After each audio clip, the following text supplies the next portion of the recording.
We're now joined by Teddy Merrill, who spent the last 2 seasons with the Dubuque Fighting Saints in the USHL and will be the captain going into his third year with the organization. So, Teddy, first of all, it's great to have you here. And how excited are you to have that C on your chest this season? Congratulations, by the way. Yeah, thank you for having me. Thank you. Super exciting. I mean, I think my first 2 years in Dubuque have been awesome, and I can't wait to continue the progression as a leader on the team. From year one to year two, obviously when you come back to a team after your first season, you feel a little bit more comfortable. But did you feel as a leader that there was significant growth in just the way that you handled yourself from year one to year two, which allowed you to now be the captain going into year three? Yeah, for sure. I think I've always been a vocal guy, even as a rookie.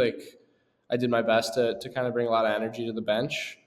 And I think going into year two, you do get that confidence, especially with a lot of the returning guys and the new guys. So I was able to kind of step more into that role and be super comfortable as a leader. And then this year, I mean, it's definitely a spot that I've worked for and I think I'm ready for. So you're a Scottsdale guy. Is that where you spend your summers? I heard there was a trip to Africa this summer as well. Yeah, I'm kind of all over the place in the summer. Uh-huh. My family's from Maine originally, Okay. so we go out there most of the summer. We're lucky enough to have a place, so That's get out sick. there, do some work out there, make a little bit of money, and then I was able to go to Africa with my mom and my sister this summer. My mom works for a charity out there, so Oh, wow. doing some stuff with an orphanage and just some volunteer work, which was really cool. My sister climbed Mount Kilimanjaro too. No way. So, yeah, I got to visit her right as she finished, which was quite the accomplishment. I don't think I could ever do that. But Was that an injury risk thing that you didn't do it? Is that why you yeah, didn't do it? I mean, so Okay. my mom and my brother have done it. My sister just did it. So I'm kind of the only one left, but I don't want to twist my ankle. After the playing days, you can cross out the bucket list. Yeah. Maybe when I'm older, but we'll have to see. But back to the work in Maine. What do you do for work in the summer? I worked at a restaurant for a long time, so Okay. I kind of started as a busboy, and now I'm I serve and then I bartend a little bit too. So No way. yeah, it's quite the experience out there. Any hockey guys come through there? I'm sure there's, a lot of people involved in the game that have, summered in Maine or take trips to Maine. That's a spot where I've never been in the summer, but my dad mentioned that last week about renting a house there for a week or something. Yeah. There's a bunch of guys. We have a really good group up north, kind of in the Portland area. A lot of pro guys, college guys that go up and skate. So it's definitely a summer destination. Guys got their on the lake and on the beach. So it's definitely a great spot to be. Any other recognizable names throughout the league or maybe pro or college that you skate with in the summer? Throughout the league, Cole Hiles is out there. Hugo Daniel, he was on Omaha. Brock James, captain of Sioux Falls last year, skate with him a bunch. He's going to Maine. It's tough. A lot of guys have summer skate and stuff like that. Carter Amico is a guy, national development team. He's awesome. Skate with him a bunch. Those are kind of some guys my age, and then a lot of East Coast guys that play the Mariners up there. Kind of stay up there in the summer. So, all right, well, you got a good crew to skate with. That's awesome. Yeah, it's definitely a good time. So going into your third season here, not only in the USHL but just with Dubuque, what would you say has developed the most from year one to year three for you as a player? I think just the mental side of the game. I feel like I've always had a pretty good tool set. I think my skating's definitely improved a bunch from the technical aspect. But just the mental side, it's a very fast-paced league. You got to know your routes, kind of know the systems of your team in and out, or you're going to get exposed pretty quick. So I think that's been the biggest step for me, especially penalty kill has been big. And just that defensive side of the game, you got to be responsible or these guys are going to make you look pretty silly out here real quick. So. Is there a certain NHL player that you love to watch? I mean, you got some sneaky hands too. You talk about, PKing and all that stuff, but I was looking at some of your highlights this morning and that goal you scored against Muskegon in last year's playoffs, that was nasty. That was nasty. That was a good one. I think growing up, I was a huge Bruins fan, and Patrice Bergeron was kind of my guy to watch. He's a centerman. I always ended up playing wing when I was a kid, but he was you watch him play and it's he never made a mistake. So yeah, that was kind of my guy watching, but I also love watching Marchand, and he mixes it up quite a bit. So I think that's kind of who I model myself after a little bit more. So were you happy for him with the cup this year or kind of pissed and salty?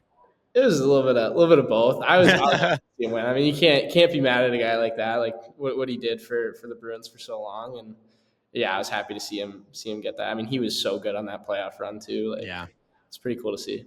nasty. I think he had like 20 points in 23 games, and he's 37, 38, however old he Yeah, is. But wild stuff. unbelievable. Watching him and Bennett is just like, I mean, nobody wants to play against those guys. Yeah, Just unbelievable. So and that's how you pride yourself. Nobody wants to play against you, huh? yeah, that's the best compliment you can give me is that you hate playing against me. So So who would you say is the best player you've played against in your first 2 years in the league?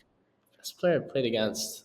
Or maybe you could say the guy you hate playing against. I mean, no shade. It's kind of a compliment, I guess, right? Yeah, I mean, there's been a lot of good guys. Like, I never take anything personal, so like, it's not like I dislike anybody or anything like that. The best player my first year, James Higgins. Yeah.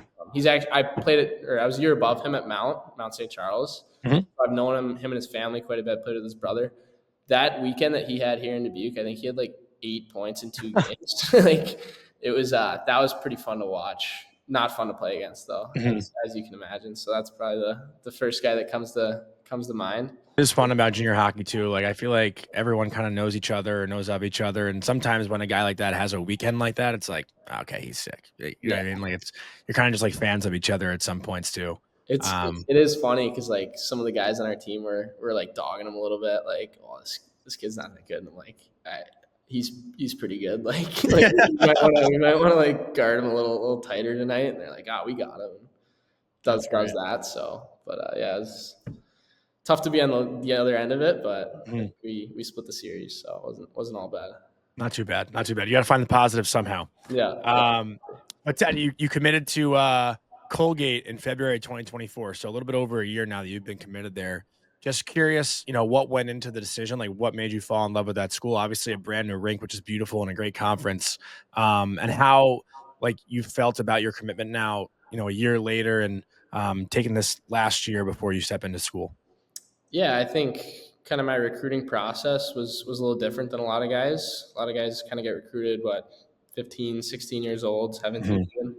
I was a lot later. I kind of didn't really peak until, I shouldn't say peak, but didn't really get to that level until my rookie year in the league here. So I wasn't necessarily like getting recruited by like these huge schools by any means.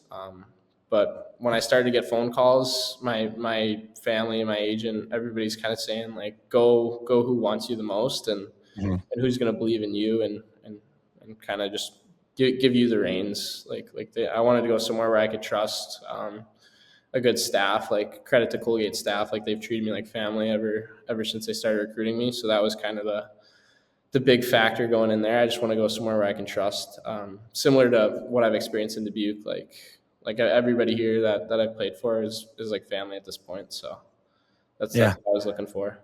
No, it's awesome. It's I had a couple of friends I've played there. Grade school. They all say great things about it. So my pumped for mom you. was pretty happy to see I could get into a good school because I think she was worried there for a bit. So Not too far from you then at home, right? I guess, or from no, it's Maine. not too far from Maine. So yeah, it's in a good spot. We'll be up and down the East Coast, so I'll have some family and friends come watch, which should be fun. So yeah, that's the best part about college hockey is when you can have family and friends there. yeah, exactly. And just a couple more things here for you. Gotta ask about it. 2+ years or 2 straight years of 100+ penalty minutes. Yeah. Are you going for 300 this year?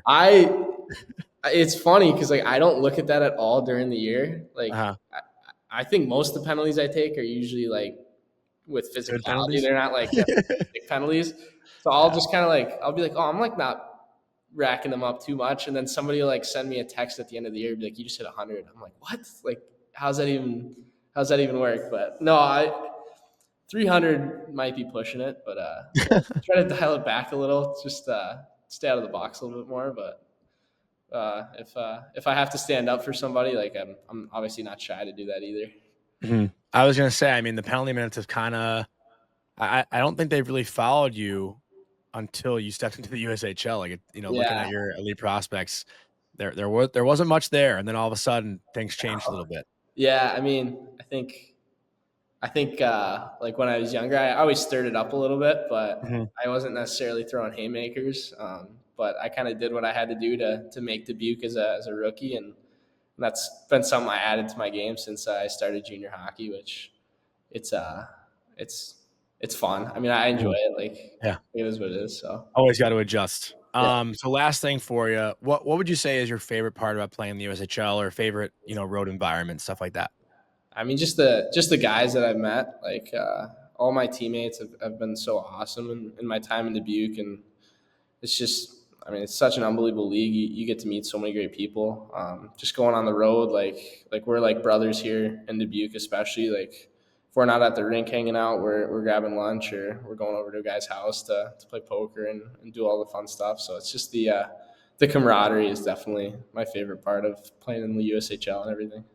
Yeah, it's awesome. So, Well, thanks, Teddy. Appreciate it. And we'll see you in Pittsburgh.